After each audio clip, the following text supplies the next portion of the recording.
안녕하세요. 김용로 TV의 날짜 이야기입니다. 오늘은 3월 9일이 되겠습니다. 예전에는 12월 19일이 그 대통령 선거였었는데, 박근혜 대통령이 탄핵된 이후에 3월 9일로 이제 바뀌었죠. 5월 9일이었다가 이제 그 다음에 이제 3월 9일로 바뀌었는데, 왜냐면 2달 전에 이제 대통령을 선출해야 되기 때문에, 임기 만료 2달 전에. 그래서 이제 지난 2022년 3월 9일 날 대통령 선거에서 당선이 된, 우리나라 20대 대통령, 이 바로 윤석열 대통령입니다. 그런데 지금 윤석열 대통령이 상당히 그 이제 아주 곤란한 곤경에 처해 있죠. 참 입에 올리기도 싫은데 탄핵을 당했고 그다음에 영어의 몸이 돼 있습니다. 참 이 한나라 현직 그 국가 원수가 정말 무슨 뭐 내란이니 뭐니 해갖고서 지금 감옥에 갇혀 있다는 게 전 도저히 이해가 안 됩니다. 아마 이 지구상에 그런 예가 없었을 겁니다. 역사적으로 봐도. 발라이나 모발을 껴하기 전에는 어떻게 현직 대통령이 옛날 같으면 현직 뭐 왕이라든가 황제나 한나라의 그 임금이 감옥에 갇히는 이건 모반이 있기 전에는 힘든 일이죠, 사실은. 지금 반란죄 이야기를 하는데 정말 누가 어떤 쪽이 반란인지 뭐 명백합니다, 사실은. 그러나 정말 이 대한민국 사회가 언제부턴가 이상하게 돌아가고 있어요. 그러니까 룰 오브 로, 법치주의가 아니고 룰 바이 로, 사법지배. 모든 그 법을 핑계 삼아서 그 법을 빌미로 해갖고서 온갖 법적이지 못한 사항들이 막 자행되고 있는 것이 바로 지금 대한민국의 그 현 상황 아닌가 이런 생각을 해봅니다. 정말 어처구니도 없게 현직 대통령이 지금 감옥에 들어가 있고 그다음에 이제 탄핵 심리를 지금 막 마쳤죠. 그래서 그 탄핵 심판에 대한 그 결과가 뭐, 곧 나올 거로 지금 다들 예상을 하고 있습니다. 근데 어떻게 나올지는 그건 이제 좀 더 두고 봐야 이제 알 그런 내용이 되겠습니다. 자, 그런 의미에서, 탄핵하면은 우리나라에서 이제 세 번째 경험이죠. 노무현 전 대통령, 그다음에 박근혜 대통령, 그다음에 그 윤석열 현 대통령 이렇게 세 번의 경험이 있고, 그다음에 임시정부에서도 그 이승만 대통령이 탄핵이 된 적이 있다라고 그렇게 기록에서 봤습니다. 참 탄핵이라는 게 영어로 임피치먼트라고 돼 있는데 우리나라 이 탄핵 제도는 뭔가 좀 이상해요. 단심 제도이기 때문에 너무 쉽게 탄핵을 시키고 쉽게 또 탄핵 결과를 만들어내는 그런 지금 사법 제도를 갖고 있는데 정말 이것이 정말 합리적이고 타당한 건지 이건 우리는 좀 다시 생각을 해봐야 될 필요가 있다라고 저는 확신합니다.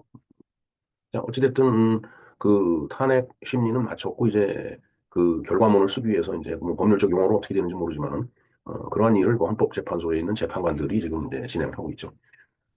근데 그 헌법재판관도 그렇습니다. 뭐, 그, 재판을 그 이제 헌법재판소장을 대행하는 사람이 뭐 이상한 뭐 야동을 뭐 보는 그런 흔적이 있고 그래갖고 지금 뭐 참 굉장히 사회적으로 물의를 일으키고 말이 많아요. 과연 그런 사람이 법관이라는 것도 이상하지만은 그런 법관한테 대통령 탄핵 심판을 맡겨야 된다는 게 저는 정말 납득이 되질 않습니다. 이 상황이. 하지만 이미 그렇게 진행된 거고 더군다나 공수처가 정말 그 불법적인 그런 그이 영장을 발부받아 갖고서 대통령을 불법으로 체포를 하는 그런 그 일이 이제 지금 발생이 돼 있는데 물론 이제 이번 주 중에 지금 현재 있는 구속 상태가 풀릴지 어떨지 그거는 이제 이번 주 중에 이제 판가름이 날 것 같습니다.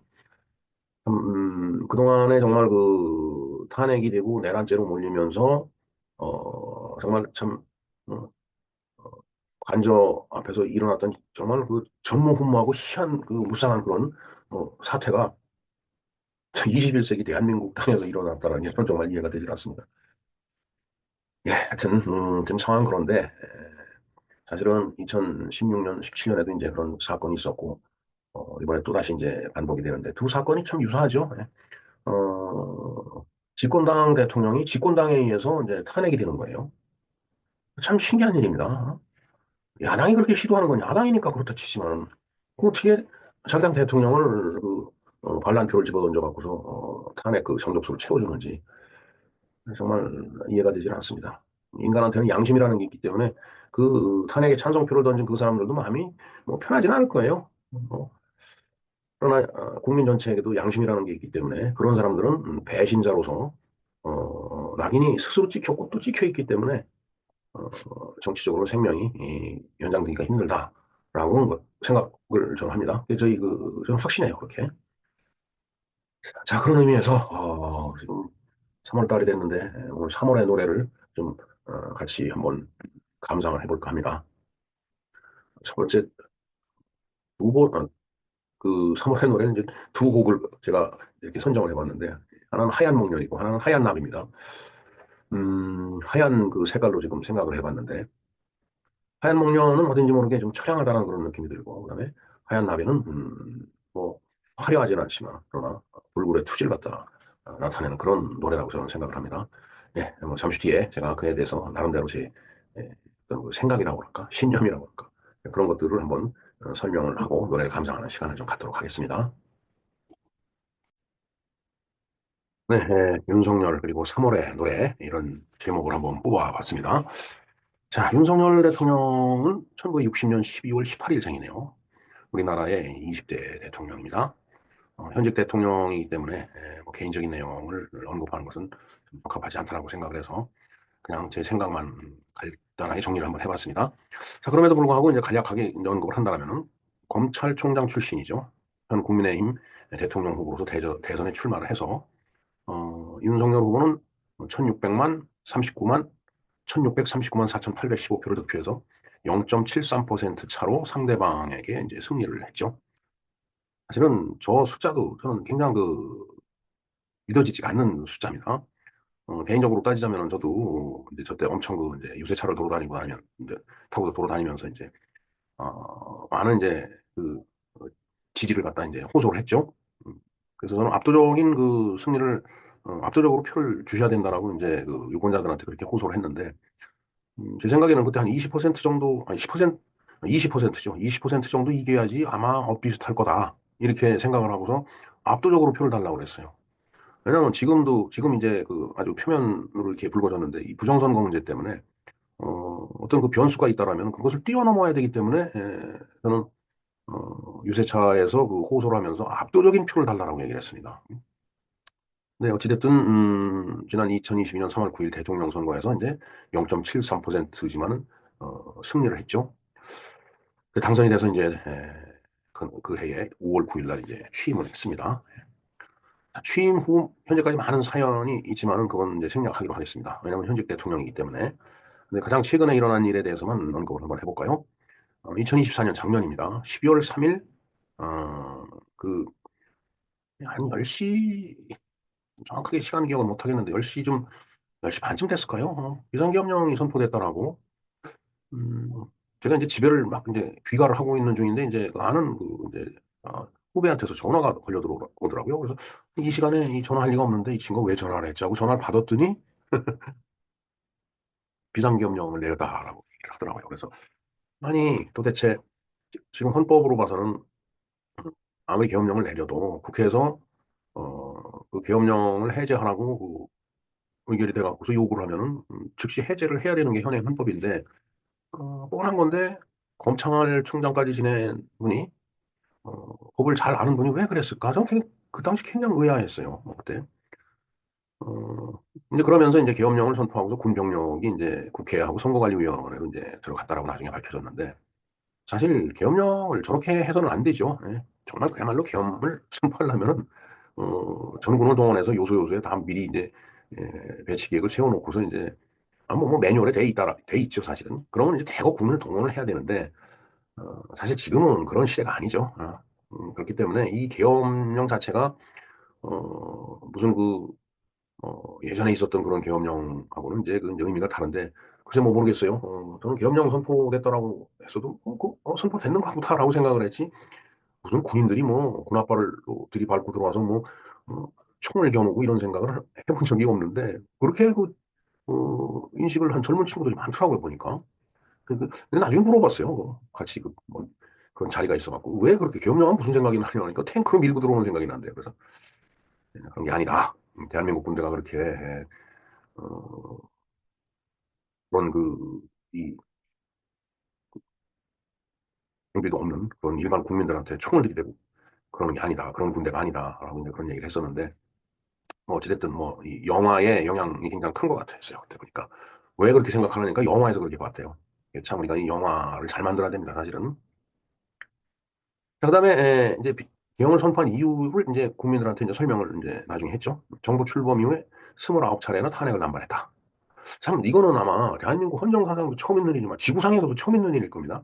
제가 지구상에서 처음 있는 일이라는 건 두 번째 얘기를 하는데, 현직 대통령을 감옥에 가두는 것도 지구상에 처음 있는 일이지만 반란이 아닌 다음에. 그 다음에, 탄핵을 29차례나 했다는 거, 이거 지구상에서 없는 일이에요. 참 독특한 백성입니다. 진짜 솔직하게 말씀드려서. 그 다음에 필수 예산을 이제 무자비하게 이제 삭감을 했죠. 거의 뭐, 영원, 빵원 이렇게 표현하는데 진짜 뭐 표현할 말이 그것뿐이 없어요. 빵이라는 거. 빵이 동그랗게 생겼기 때문에 영자하고 똑같으니까 이제 빵원, 빵원으로 하는데. 그다음에 이제 부정선거라는 것이 이제 있는 것으로 의심이 되는데 그걸 밝히기 위함이었다. 뭐, 뭐 대충 그 요약을 하면 이제 저렇게 이제 될 거라고 보여집니다. 자, 그런데 이제 2024년 12월 6일경부터 반란죄로 이제 역공을 이제 당하게 됐죠. 저는 이 부분에서 정말 이상해요. 현직 대통령을 반란죄로 규정을 해갖고서 그걸 체포를 해갖고서 감옥에 가둔다? 도대체 그걸 움직이는 힘이 뭔지 정말 이해가 되질 않습니다. 21세기 대한민국에 어떻게 그런 일이 일어날 수 있는지 저는 이해가 안 돼요. 솔직한 얘기가. 그러니까 진짜 그야말로 뭔가 이상한 눈에 보이지 않는 손 같은 게 있는 거 아닌가 하는 생각이 듭니다. 좀 기가 막힌 얘기입니다, 지금. 자, 그리고서 이제 탄핵이 또 됐죠. 사실 탄핵이 될 수 있는 구조가 아니에요. 의석 구조가. 국민의힘이 108석이고 더불어민주당이 192석입니다. 그래서 300석인데 3분의 2 가깝지만은 대통령을 탄핵하려면 3분의 2가 넘어야 되거든요. 그럼 192석 갖고는 안 되죠. 그러니까 8석을 저쪽 빌려줘야지 이제 탄핵이 될 수 있는 그런 구조. 그런 상태가 되는 거죠. 그런데 탄핵이 됐어요. 12월 14일 날 탄핵소추안이 가결이 돼갖고 204표로 돼서 헌법재판소로 청구가 됐습니다. 근데 이 과정에도 좀 문제가 있죠. 처음에 탄핵소추안을 상정을 했는데 그건 부결이 됐습니다. 근데 뭐 무슨 표결 불성립 뭐 이상한 그 표현을 써갖고서 이제 그걸 무효로 하고서 다시 이제 내놓고서 거기에 국민의힘 소속 그 국회의원들이 자당의 대통령을 탄핵시켜버린 겁니다.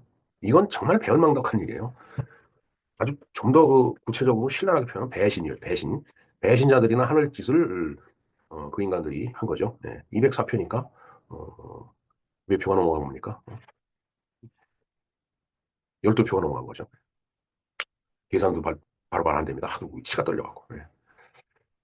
어, 그러니까 이게 뭐 국회라는 데가 일사부재리 원칙을 갖다 지키지도 않고 이게 무슨 이걸 민주주의 국가라고 얘기를 할 수 있는 건지 딱 이해가 안 돼요. 진짜 이런 것들이. 근데 그러면서 이제 대통령을 지켜야 된다라는 집회가 이제 여기저기서 이제 일어나면서 그야말로 저는 깜짝 놀랐습니다. 예전에 사실은 2016년 그 아래에 있지만 2016년 박근혜 대통령 탄핵 때는 정말 그 탄핵을 반대하는 그 집회에 가면 전부 노인들이 98%가 노인들이었어요.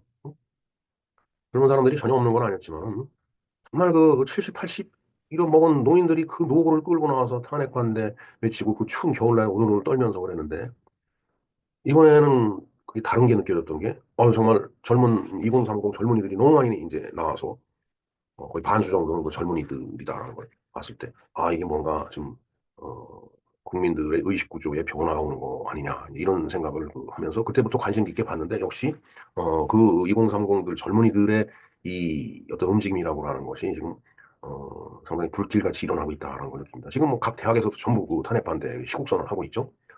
뭐 교수들도 뭐, 사실은 교수들이 학교별로 좀 해야 되는데, 좀 뭐가 문제가 많습니다. 교수 집단은. 왜냐하면 머릿속에 먹물이 많이 들어가면 비겁해져요, 사람들이. 용기가 없어집니다. 자, 어찌됐든 탄핵이 불가한 의석 구조를 가능하게 한 것은 국민의힘 내에서 찬성표가 나온 것으로 아까 말씀드렸죠. 12표가 나왔더라고. 그래서 2016년 박근혜 대통령 탄핵 소추안 의결 이후에 똑같은 상황이 또 재발이 된 겁니다. 2016년 그 박근혜 대통령 탄핵도 어, 그때 당시에 그때 당 이름이 뭐였죠? 하도 뭐 당이 많이 바뀌어갖고 새누리당인가요? 참 도저히 그 탄핵이 될 수 없는 의석 구조인데 탄핵을 시켜버렸어요. 자, 그 배신자들 때문에 그렇죠. 배신의 결과를 볼까요? 2016년 배신의 주역은 김무성, 유승민 이런 사람들로 세간에 알려져 있죠. 예. 뭐이 유튜브나 이런 데서 보면 완전히 배신자로 낙인이 찍혀 있습니다. 어, 김무성 씨는 좀 조용한 듯한데 유승민은 계속 그 깝죽깝죽 나서고 있죠. 하지만 뭐 국민들의 마음속에도 양심이라는 게 있어요. 배신자한테는 절대 표를 안 줍니다. 그다음에 이제 2024년 그 배신의 주역은 이제 한동훈이로 이제 세상에 알려져 있죠. 물론 그때 당시 2016년 김무성, 유승민은 국회의원이었었기 때문에 자기가 표를 갖고 있었죠. 근데 한동훈은 사실은 그 원외 대표였기 때문에 표결권은 없었죠. 이제 그럼에도 불구하고 소위 친한해서 자기를 따르는 국회의원들을 이제 동원을 해갖고서 찬성표를 던지게 한 거예요. 요새도 뭐 이 옆에 붙어 있는 그 사람들을 보면은 페이스북인 거죠. 보니까 배상년이라고 배상년이라는 그 이름이 있어. 배상년이 누군가 했어요. 그랬더니 이게 배현진을 얘기하는 거더라고요. 보니까. 자, 하여튼 어찌됐든 그 배신의 주역은 한동훈이다라는 거. 세상이 그렇게 다 인식을 하고 있습니다. 자, 그래서 김무성이나 유승민은 정치적으로 제기가 안 됐죠. 한동훈도 마찬가지일 거라고 저는 봅니다. 참 어리석은 짓을 한 거예요. 마치 이렇게 판을 뒤집어 놓으면 자기가 나갔을 때 뭐 될 것 같은 생각을 하는데 아까도 얘기했지만은 국민들 마음속에 양심이라는 게 있기 때문에 인간의 양심이 있기 때문에 이건 뭐 국민이고 뭐를 떠나가고 인간의 양심이 있기 때문에 남의 등에 칼 꽂은 인간에 대해서는 절대 신뢰를 보내지 않습니다. 뭐 혹시 일부 뭐 이렇게 추종하는 세력들은 있겠죠. 뭐 제가 잘 아는 사람도 추종하고 있어요. 한심하죠. 네. 자, 그다음에 이제 대통령이 체포가 됩니다. 공수처에 의해서. 공수처는 관할법원을 어기는 것까지 이제 영장 발부죠. 중앙지법에서 이제 발부를 받아야 되는데 거기서 이제 기각이 되니까 그 서부지법에 가서 받아갖고서 그래갖고서 이제 체포를 합니다. 두 차례 시도를 했죠. 2015년 1월 15일 체포가 됩니다. 근데 이제 현재 검찰이 이제 거꾸로 공수처를 압수수색해서 수사를 이제 시작을 했어요. 물론 이제 공수처를 고발하는 그런 그 이제 쪽이 있으니까 이제 그 일을 하고 있는 거라고 보여지는데 저는 저것도 혹시 쇼 아닌가 하는 생각이 들어요. 정말 그야말로 공수처를 아주 전략적으로 압박해갖고서 수색을 하고 수사를 하는 건지 아니면은 에이, 이런 고발장이 들어왔으니까 그냥 대충 모양만 내는 건지 어떤 건지 알 수가 없습니다. 그 정도로 사법부를 신뢰할 수가 없는 게 오늘의 현실입니다. 자, 그리고서 이제 또 구속이 됐죠. 그 검찰총장이 이제 막 고민을 하더니 검사장 회의를 소집하고서 또 그다음에 구속을 시켜버리더라고요. 그게 금년 1월 19일이었습니다. 자, 그래서 이제 2월 4일 날 윤석열 대통령 측에서 이제 구속 취소 청구를 했어요. 지금 체포도 불법이고 구속도 불법이니까 어, 그, 그 구속을 취소를 해다오. 이제 이렇게 이제 요구를 이제 한 겁니다. 그래서 지금 뭐 심리를 하고 있겠지만 그 결과가 이번 주에 즉 어, 이번 주라는 게 이제 지금 3월 첫 주죠. 예. 그러니까 3월 8일 오늘이 9일이니까 아마 그 사이에 이제 나와야 되는데 제가 사실 이 방송 조금 일찍 찍기 때문에 그 사이에 나올지 안 나올지는 모르겠습니다. 하여튼. 예. 자, 그리고 이제 탄핵 심판은 이제 헌법재판소에서 이제 심리가 다 끝났죠. 그래서 이제 조만간에 탄핵 심판의 결과가 이제 나올 거로 이제 예상이 됩니다. 사실 이 탄핵 심판하는 것 자체가 사실 그냥 못마땅합니다. 사실은 이건 각하가 돼야 돼요. 그런데도 불구하고 또 이렇게 뭐 밀어제끼니까 방법이 없는 거죠. 뭐 피청구인 입장에서는 그렇다고 재판을 거부할 수도 없는 거고 거부한다고 될 일도 아니고 거부하면 거부하는 대로 또 진행을 시킬 거거든요. 지난번에도 박근혜 대통령도 그랬죠. 재판 안 받겠다고. 그랬더니 피고인도 없는 상태에서 어, 불석 재판을 이제 한 거죠. 국선범인 지정해갖고. 그러니까 뭐 소위 아까 이제 룰 오브 로우라고 얘기했는데 법에 의한 그 통치가 되는 게 아니고 룰 바이 로우라 이거죠. 사법으로 지배를 하는 거예요. 아주 법의 어떤 그 테두리나 그 내용을 아주 뭐 충실히 지키는 것 같이 교묘하게 그렇게 이제 끌고 나가는 겁니다. 법을 법을 모르는 우리 같은 사람들은 뭐가 뭔지 모르지만 법을 잘 아는 사람들은 그런 걸 피해 나가는 그 길이 있는 모양입니다. 참 기가 막힌 그 이제 상황이 되겠습니다. 자, 그래서 뭐 저뿐만 아니라 많은 그 애국 시민들, 애국 국민들이 어, 엄청난 트라우마를 갖고 있는 건 사실입니다. 하여튼 그 사이에 이제 국민의 저항이 엄청 커졌고, 그다음에 윤 대통령 지지율이 50%를 넘어, 실질적으로 한 70%는 올라갔을 거라고 봅니다. 그러나 이제 그거 이상을 발표를 안 하는 것 같아요. 제가 증거가 있어서 하는 얘기는 아니고 그냥 느낌이 그렇습니다. 아까도 얘기했지만 정말 알 수 없는 보이지 않는 손이 어딘가 인비지블 핸드가 있는 거다라는 얘기죠. 그렇지 않고서는 뭐 이럴 수가 없는 거예요, 진짜. 어떻게 저런 불법에 의해서 대통령을 체포를 하고 구속을 하고 저런 어떤 사기 탄핵의 과정을 거쳐가면서 헌법재판소로 이제 탄핵 소추 안을 넘겨서 탄핵을 청구하고 그러는 게 저는 정말 이해가 되지 않습니다. 그런데 이게 합리적인 그런 어떤 룰이라고 할까? 그다음에 이성적으로 판단할 때도 이건 도저히 있을 수 없는 일인데 그렇게 되는 일이 너무나 비일비재한 거예요. 이거는 박근혜 대통령 탄핵 때부터 지금까지 그렇습니다. 그만큼 아까 말씀드렸던 그 인비지블 핸드가 뭔가를 이렇게 쥐고 흔드는 그런 이게 분명히 이제 있는데 그게 뭔지 이게 명확하지가 않아요. 지금. 물론 뭐 어디라고 그 이제 많은 사람들이 얘기를 하죠. 근데 저는 잘 모르겠습니다. 솔직한 얘기가. 자, 그렇게 이 어처구니 없는 일, 그야말로 말도 안 되는 일이 자꾸 반복이 되다 보니까 야, 이런 경우는 이건 아니다라는 확신이 있으면서도 그 확신을 끝까지 유지할 수가 없는 그런 엄청난 트라우마를 지금 겪고 있는 게 오늘의 현실입니다. 뭐 모두가 다 그렇지만 저 개인적으로 정말 이 트라우마가 엄청 큽니다. 솔직한 얘기가. 아닌 것 같은데 다 그렇다라고 그 이제 판결을 하고 그렇게 결정을 하고 체포를 하고 구속을 하고 그렇게 하거든요. 정말. 정말 어떻게 하다 이렇게 나라가 꼴이 개판 오분전이 다 됐는지 정말 모르겠습니다. 오죽하면은 그 성난 그 군중들이 시민들이 광화문에 모이고 여의도에 모이고 학원 강사가 그냥 그렇게 막 소리 질러가면서 또 그 젊은이들한테 호소를 하고 그러는지 정말 이건 정말 있을 수가 없는 일이에요. 정말 대한민국이 잘못해도 한참 잘못된 그런 지금 상태라고 저는 봅니다. 자, 그런 의미에서 뭐 윤석열 대통령이 일대기에 대해서 제가 자료를 준비해서 말씀을 드리는 것보다 현 상황을 말씀을 드리고 정말 이 상황이 극복될 수 있게끔 이 꽃피는 이제 3월이 됐는데 정말 3월의 노래를 좀 한 곡 불러야 되지 않을까 이런 생각을 해봅니다. 2017년에 이제 3월 10일이죠. 박근혜 대통령이 탄핵 이제 인용이 됐죠. 그래서 청와대에서 이틀인가 3일 만에 이제 짐을 싸갖고서 이제 쪽 삼성동에 있는 사저로 이제 돌아왔습니다. 저도 그 사저를 잠깐 가봤었는데 그 담장이 그 붉은 벽돌이었던 것 같아요. 그 담장 바깥으로 이렇게 목련 나무가 이렇게 착 가지가 쫙 목련꽃이 이렇게 펴서 가지가 바깥으로 나와서 이렇게 흐느글거리고 있더라고요. 그리고 제가 있는 제 연구실 앞마당에도 이 목련 꽃이 그냥 활짝 폈는데 정말 어, 이 목련을 놓고서 이제 이 노래를 한 사람이 있죠. 바로 그 양희은이 부른 하얀 목련이라는 노래입니다. 이 무슨 뭐 아이러니인지 모르지만 아마 양희은 씨하고는 박근혜 대통령하고 서강대 동문이면서 서로는 어떤지 모르겠어요. 뭐 같은 동기 아니면 뭐 한두 살 정도 차이가 날 것 같은데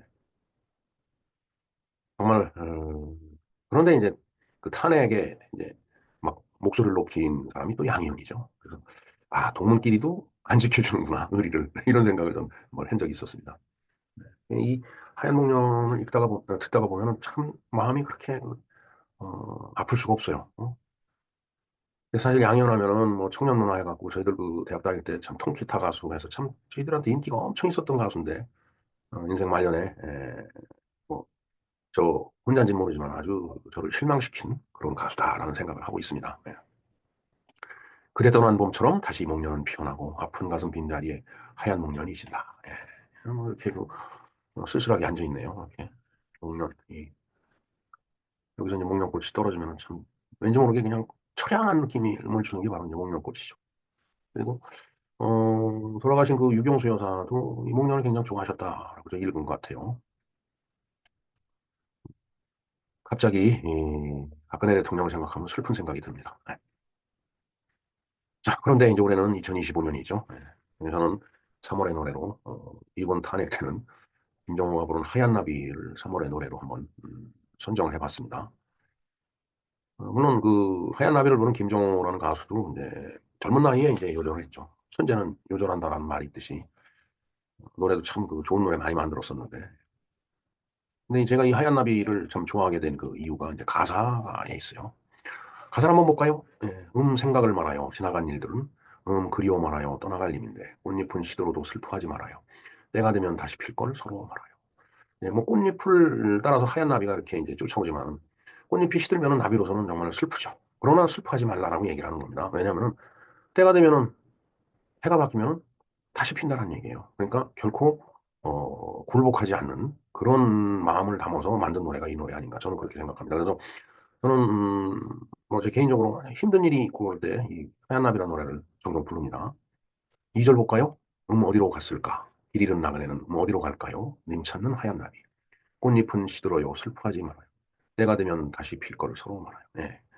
지금 비록 탄핵이 돼서 결과를 기다리는 입장에서 구속이 돼 있는 영화에 머물러서 차가운 바다 위에서 지금 시간을 보내고 있지만 그렇게 뭔가 시들은 것 같지만 언젠가는 다시 필 날이 온다. 그러니까 다시 때가 되면은 그야말로 꽃이 다시 피어나듯이 힘을 내서 대통령 자리로 복귀할 것을 저는 기원하고 또 그렇게 될 것이라고 믿습니다.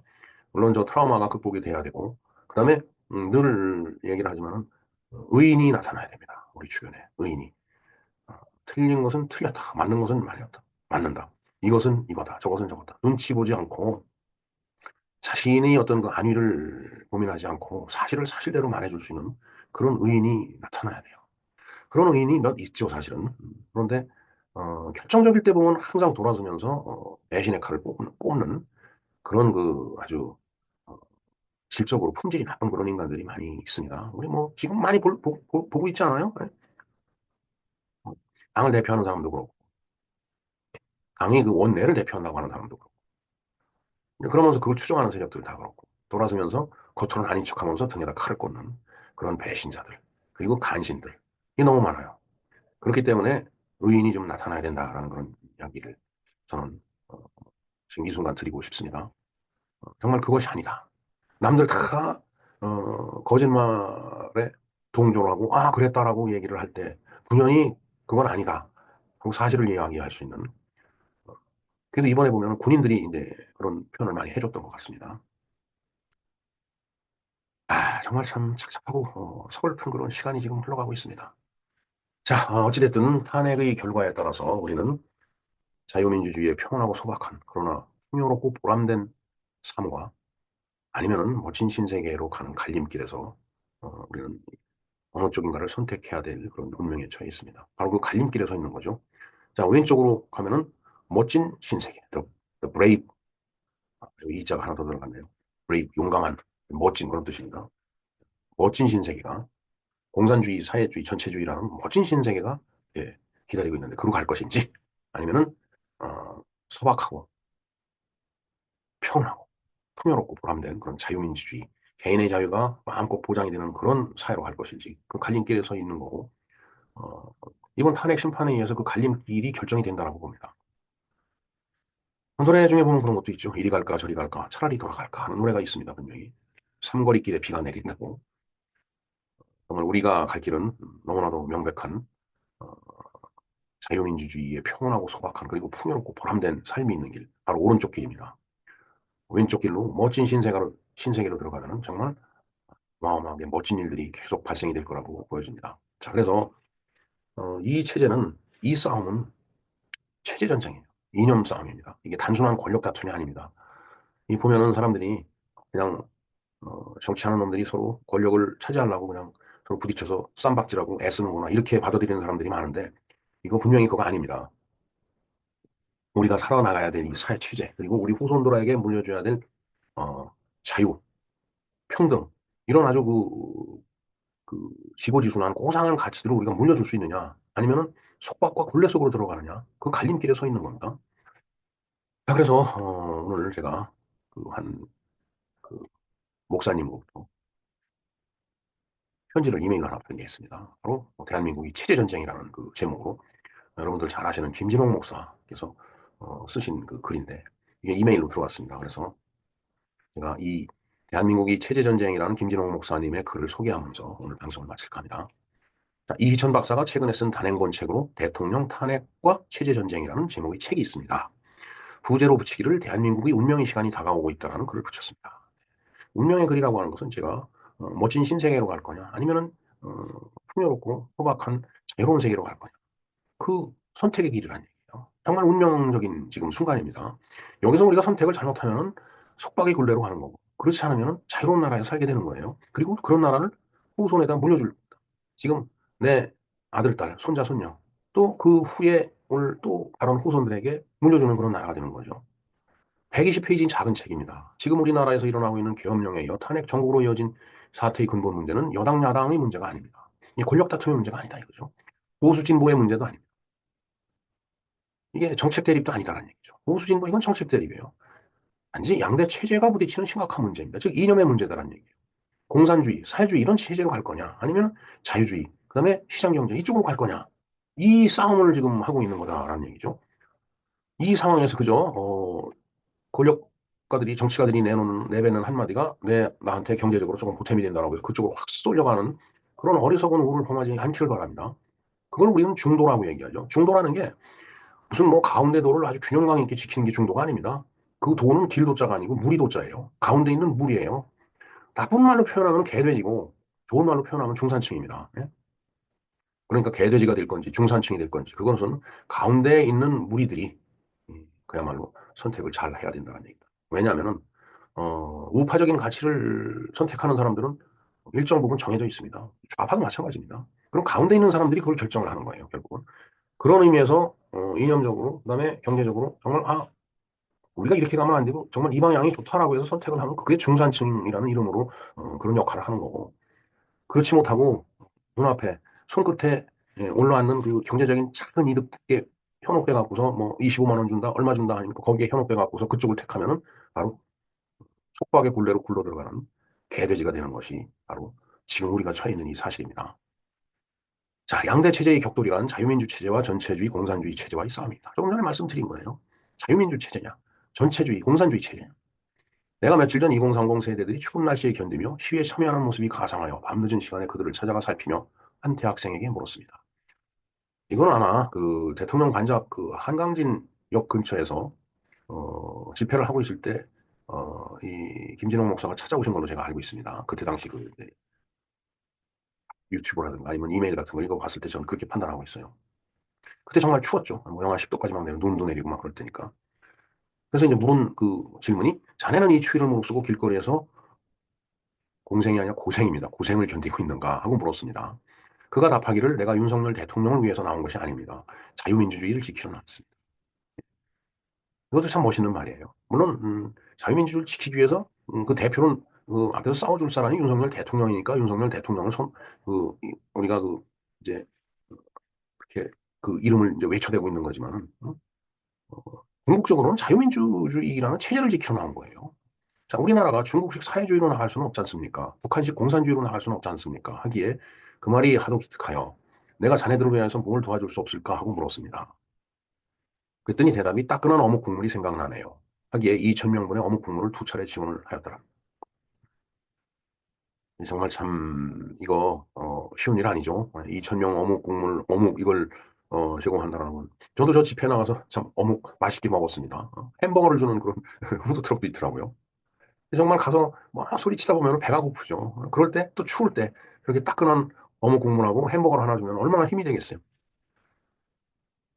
그리고 이제는 저희들은 나이가 많기 때문에 그 젊은 사람들 같이 이렇게 밤샘을 하고 하는 것이 쉽지가 않습니다. 바로 지치고 체력이 딸려갖고서 이제 그래도 박근혜 대통령 탄핵 때는 우리가 그걸 지켰는데 그때는 지금보다 그래도 8년 젊었었죠. 그런데 지금은 2030 젊은이들이 그 자리를 대체하고 있다는 게 정말 그렇게 든든하고 고마울 수가 없습니다. 그러나 이런 것들이 뭔가 보람된 결과를 만들어내야 되는데 저는 아직도 그 트라우마 속에 있습니다. 정말 하루하루 한 순간순간이 조마조마하고 괴로운 것도 사실입니다. 물론 상대방도 마찬가지일 거예요. 왜냐? 지면 죽는 거기 때문에 그렇습니다. 서로 죽고 죽이는 싸움이라고 얘기할 수밖에 없어요. 뭐 죽는다는 게 목숨을 잃는다는 개념보다도 이제 뭐 자신의 모든 걸 다 거는 거죠. 자, 더불어민주당은 지나치게 종북 세력과 친중 세력의 지인을 치고 있습니다. 물론 더불어민주당 내에도 그렇지 않은 건전한 민주주의를 지향하는 일꾼들이 적지 않게 있습니다. 그러나 그들은 당을 주도하는 중심에 서지 못합니다. 이 말은 국민의힘도 마찬가지죠. 거기서도 윤석열 대통령을 지켜야 된다라고 해서 뛰쳐나오는 사람들도 있어요. 그러나 그렇지 않은 사람들이 더 많기 때문에 그게 목소리가 안 나타나는 거죠. 우리 뭐 많이 이제 요즘 이제 많이 이제 그 대통령을 지키겠다라고 이제 길거리로 뛰어나와서 이 시민들과 같이 호흡하는 그런 국회의원들 많이 있습니다. 뭐 윤상현 의원도 그렇고, 그다음에 나경원 의원도 그렇고. 참 정말 슬픈 얘기고 아주 화가 나는 얘기죠. 네. 자, 3월 1일에 강원과 여의도에 수백만 명이 이르는 시민들이 모여 추운 날씨에 비를 맞으며 구국 기도회에 참여할 수 있었던 것은 그들이 자유민주주의를 지키겠다는 열망이 있기에 그렇게 할 수 있었습니다. 물론 저도 저 대열에 있었지만 또 비가 오는데 정말 참 비를 맞아가면서 그래도 다들 절대 그 자리에서 떠나질 않고 그 목청껏 그 구호를 외쳐대고 하는 걸 보면 정말 뭐 요즘 계몽령이라고 얘기하듯이 정말 그 젊은 사람들이 많이 계몽이 됐구나 하는 생각을 합니다. 자, 그러기에 윤석열 대통령이 탄핵이 기각되어야 하는 것은 체제 전쟁에서 승리하는 출발점이 되기에 중요합니다.